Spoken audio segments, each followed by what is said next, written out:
కడియం శ్రీహరి గారు పిచ్చిలేసినట్టు మాట్లాడుతూ ఉన్నాడు, ఫ్రస్ట్రేషన్లో మాట్లాడుతూ ఉన్నాడు. ఇప్పటికే ఆయన పార్టీ ఫిరాయింపు విషయంలో అనేక రకాలుగా అనేక మార్లు పూటకో మాట ఏ రోడ్డు కాడ ఆ పాట పాడినట్టు కడియం శ్రీహరి మాట్లాడింది మొత్తము యావత్ ప్రపంచానికి ప్రత్యేకంగా మీ అందరు కూడా గొప్పగా తెలుసు. ప్రజాస్వామ్యాన్ని తుంగలో తొక్కుతూ రాజ్యాంగానికి విలువ లేకుండా ఏమాత్రము నైతిక విలువలను పాటించకుండా ఇష్టం వచ్చినట్టు మాట్లాడడం జరుగుతూ ఉంది. 60 సంవత్సరాలు అప్పనంగా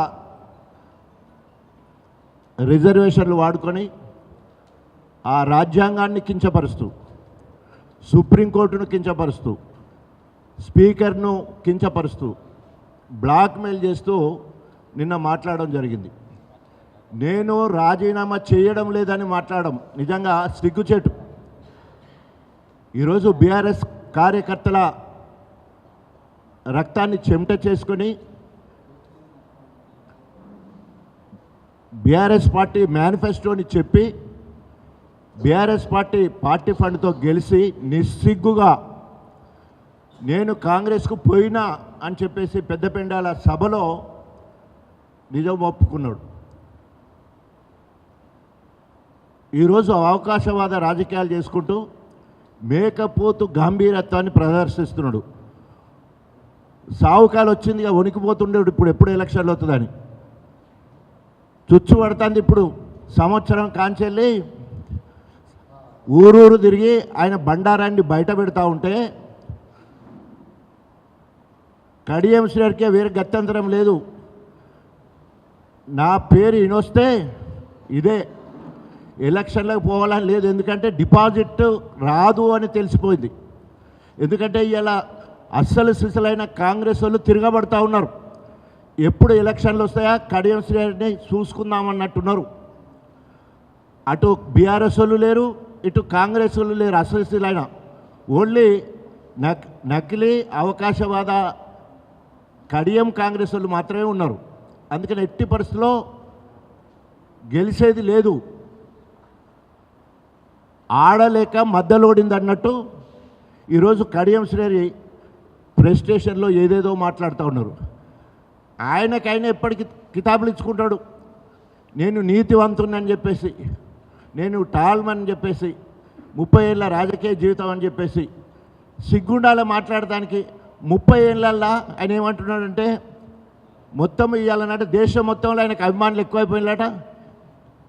విమానం దిగంగానే ఉరికొచ్చి దండలు ఎత్తాలట. అవి నిజంగానే ఒకసారి ఆ దండలు చూపించాలి. అవి పూల దండలా చెప్పుల దండలా? ఎందుకంటే ఇట్స్ ఎ ఛాలెంజ్. నేను కాంగ్రెస్ పార్టీకి అభివృద్ధి కోసం పోయినా అని చెప్పేసి నువ్వు దేశం మొత్తం వదిలిపెట్టు, ఒక వరంగల్ జిల్లా మొత్తం తిరుగు, నీకు పూల దండలు పడతాయా చెప్పుల దండలు పడతాయా తెలుస్తుంది. ఎస్, నేను అధికార కాంగ్రెస్ పార్టీ ఎమ్మెల్యే పదవికి రాజీనామా చేసి తెలంగాణ జెండా పట్టుకొని యావత్ తెలంగాణ తిరిగితే తెలంగాణ రాజన్నగా అదేవిధంగా మరి పూలదండలు పడ్డాయి ఎక్కడ పడితే అక్కడ. మరి నీకు అదే ఉండేంటే నేను సవాల్ చేస్తూ ఉన్నాను. ఒకవేళ నువ్వు తీసుకున్న నిర్ణయం కరెక్ట్ అయ్యేది ఉంటే, నువ్వు అభివృద్ధి కోసమే కాంగ్రెస్ పార్టీలకు పోయేది ఉంటే ఒక శ్వేతపత్రం విడుదల చేయి. నువ్వేమేమి పనులు చేసినావు? యంగ్ ఇండియా ఇంటిగ్రేటెడ్ పాఠశాలను 250 కోట్లు అన్నావు. ఓన్లీ వర్చువల్గా శిలాపాలకం చేసిపోయిండు రేవంత్ రెడ్డి. ఇప్పటివరకు తట్ట మట్టి తీయలే. అదేవిధంగా ఆర్ఎస్ మెయిన్ కెనాల్ మొత్తం 148 కోట్లతోటి సీసీ చేయిస్తా అన్నాడు. మొత్తం ఎక్కడ కూలిపోయినట్టే మట్టి బిడ్డలే అట్లా ఉన్నాయి. అది కూడా మనం పాదయాత్రలో చూపించినాం. ఈరోజు ఆయనకైనా కడియం బ్రాండ్ అంట. ఏంది కడియం బ్రాండ్ అంటే పార్టీలు ఫిరాయించడం కడియం బ్రాండ్. టీడీపీ ఎన్టీ రామారావు కాళ్ళు పట్టుకొని టికెట్ తెచ్చుకొని 6 నెలలు దాటలే చెప్పులు ఇసిరేసిండు ఎన్టీ వైస్రాయ్ హోటల్లో. చంద్రబాబు సంకలకి వచ్చిండు, అక్కడి ఆయనకెండు ఓటు పొడిచి అవకాశవాదంగా మళ్ళా కేసీఆర్ దగ్గరికి వచ్చి 10 సంవత్సరాలు అన్ని పదవులు రాజ్యాంగబద్ధంగా అన్ని పదవులు అనుభవించి తిన్నింటి వాసాలు లెక్కబెట్టినట్టు బ్లాక్మెయిల్ చేసి ఆయన ఎమ్మెల్యే టికెట్ తెచ్చుకొని డబుల్ బ్లాక్మెయిల్ చేసి బిడ్డకు ఎంపీ టికెట్ పార్టీ ఫండ్ తీసుకున్న తర్వాత జంపు చేయాలని కాంగ్రెస్ పార్టీలోకి. ఇది ఆయన బ్రాండ్ ఇమేజ్ ఏంటంటే పార్టీ ప్యాంప్లెట్స్ ఛాలెంజ్. రేపు కనుక కడియం శ్రీహరి బిడ్డను మోదీ గారు పిలిచి చిన్న సామాజిక వర్గం బయలు అని చెప్పుకున్న ఒక చిన్న సామాజిక వర్గం డాక్టర్ అమ్మ నువ్వు నీకు మంత్రి పదవి ఇస్తున్నాను కనుక మోడీకి అనేది ఉంటే కూతురు తండ్రి జంపు జలాని అది ఆయన బ్రాండు. పార్టీ ఫిరాయింపై జీవితం మొత్తం కూడా పార్టీ ఫిరాయించింది తప్ప 30 సంవత్సరాల కాలంలో మన గణపూర్కు కానీ వరంగల్ జిల్లాకు కానీ ఏ ఒక్కడి కూడా ఆయన మార్క్గా కడియం శ్రీహరి మార్క్ గీద అనేటట్లేదు. ఈరోజు కేసీఆర్ గారి ఆశీస్సులతో వరంగల్కు కాళోజీ హెల్త్ యూనివర్సిటీ తీసుకొచ్చినాం, అది బ్రాండ్ అంటే. అదేవిధంగా 150 మంచాల సూపర్ స్పెషాలిటీ హాస్పిటల్ తీసుకొచ్చినాం, అది రాజన్న బ్రాండ్ అంటే. అదేవిధంగా paediatric intensive care unit 50 bedded intensive care unit తీసుకురావడం 23 కోట్లతోటి, అది బ్రాండ్ అంటే. తెలంగాణ రాష్ట్ర సాధన కోసం అధికార కాంగ్రెస్ పార్టీ 15 ఏళ్ళ సీనియారిటీ కాంగ్రెస్ వదిలిపెట్టేసి తెలంగాణ జెండా పట్టుకొని కేసీఆర్ సిటికనీళ్ళు పట్టుకొని తెలంగాణ వెంబడి తిరగడం, అది బ్రాండ్ అంటే. జనగాం జిల్లా సాధన కోసము నా రాజకీయ జీవితాన్ని పణంగా పెట్టి జనగాం జిల్లా ఏర్పాటు చేసినాం, అది బ్రాండ్ అంటే.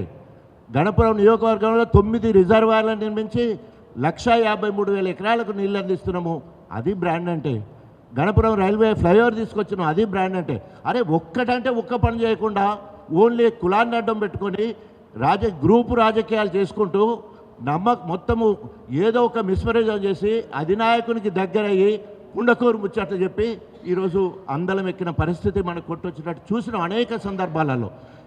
It's challenge. ఇప్పటి వరకు కూడా ఆయన 4 సార్లు గెలిచాడు, నేను అసలు మొత్తం నీ ఓట్లు మొత్తం లెక్కబెట్టు, నా ఓట్లు మొత్తం అయినా లెక్కబెట్టు.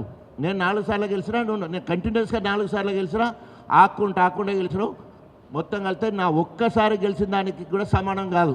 నీ మొత్తం 4 సార్ల మెజారిటీ మొత్తం నేను ఒక్కసారి గెలిచిన దానితో కూడా సమానం కాదు. ఎందుకు ఎట్లా మాట్లాడతాడంటే మొత్తం గోబెల్స్ ప్రచారంలో దిట్ట, ఏం పని చేయకుండా మొత్తం నేనే చేసినని చెప్పుకుంటూ ఈరోజు కాలం వెళ్ళబోసుకుంటూ అవకాశవాద రాజకీయాలు, రాజకీయ ప్రయోజనాలు, బిడ్డకు ఎంపీ టికెట్, ఆర్థిక లావాదేవీలు. ఇక నేను ఎట్లాగో నాకు 73-74 అయిపోయింది, అయినా చెప్పుకుంటా నాకు 73-74 అయిపోయింది.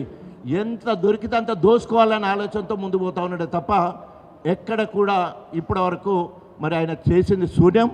ఈ రకంగా ఆయన గ్రూప్ రాజకీయాలు చేయడమే కాకుండా ఈరోజు పచ్చని కాపురాల చిచ్చుపెట్టే రకం. తింటే ఓర్వాడు, తింటే ప్లేట్ మొక్కన గట్టిగా చూస్తాడు, ఏమున్నది ఎక్కడ ఏమేమి ఉన్నదని చూస్తాడు. బట్టలు తెల్లగేసుకుంటే ఓర్వాడు, ఆఖరికి గట్టిగా మాట్లాడుతుంటే కూడా మన ముఖాన్ని ఇట్లా చూస్తూ అంటాడు. ఏమి పరిస్థితి? అసలు నాయకులను తయారు చేయాలి కదా ఒక పెద్ద టాల్ లీడర్ అన్నప్పుడు. మరి అలాంటి కార్యక్రమం కానీ దళితులను ఎంకరేజ్ చేసింది కానీ ఆయన రాజకీయ వారసులనే వాళ్ళని తయారు చేసినట్టు ఎక్కడ ఉండదు. అందరు కూడా ఏమంటారు, భస్మాసుర అస్తం వేసి తొక్కుడే. అందుకనే ఆయనకు దళిత దొరాని పేరు వచ్చింది, కల్ నాయక్ అని పేరు వచ్చింది. ఆయన టీడీపీలు ఉన్నప్పటి నుంచి ఆ పేర్లు అట్లాగే ముందు పోతున్నాయి. ఆయన అనుకుంటున్నాడు అది కాంగ్రెస్లో నడుస్తుందని అనుకుంటున్నాడు. నేను కాంగ్రెస్లో 15 సంవత్సరాలు పనిచేసిన, ఆయన 15 నెలలు మాత్రమే. ఇంకా పూర్తి కాంగ్రెస్ పరిస్థితి తెలియదు. కాంగ్రెస్ పార్టీలో అధినాయకులను బ్లాక్మెయిల్ చేయాలని చూస్తూ ఉన్నాడు. ఇక్కడ స్పీకర్ను కూడా బ్లాక్మెయిల్ చేసి నేను రాజీనామా చేయనంటాడు. కడియం శ్రీహరి గారు, రాజ్యాంగం ఉన్నది, సుప్రీంకోర్టు ఉన్నది, తప్పకుండా నువ్వు రాజీనామా చేయకు. నువ్వు తప్పకుండా బహిష్కరణ వేటు, మొన్న ముకుల్ రాయ్ ఏ రకంగానైతే 6 సంవత్సరాలకు బహిష్కరణ వేటు ఉందో దానికి సిద్ధంగా ఉండు. ఎట్లాగో నీకు ఓట్లు పడవని తేలిపోయింది కాబట్టి నీకు బహిష్కరణే కరెక్టు. మంచిగానే నిర్ణయం తీసుకున్నావు, నువ్వు రాజీనామా చేయకు. కోర్టు తీర్పు, సుప్రీంకోర్టు తీర్పు వచ్చే వరకు ఎదురు చూడమని డిమాండ్ చేస్తూ, ఇప్పటికైనా కళ్ళబొల్లి మాటలు మాట్లాడక నువ్వు ఏమేమి హామీలు ఇచ్చినావో, నీ రేవంత్ రెడ్డి ఏమేమి హామీలు ఇచ్చినో అవన్నీ నెరవేర్చడానికి ప్రయత్నం చేయని చెప్పేసి కడియం శ్రీహరి గారిని హెచ్చరిస్తూ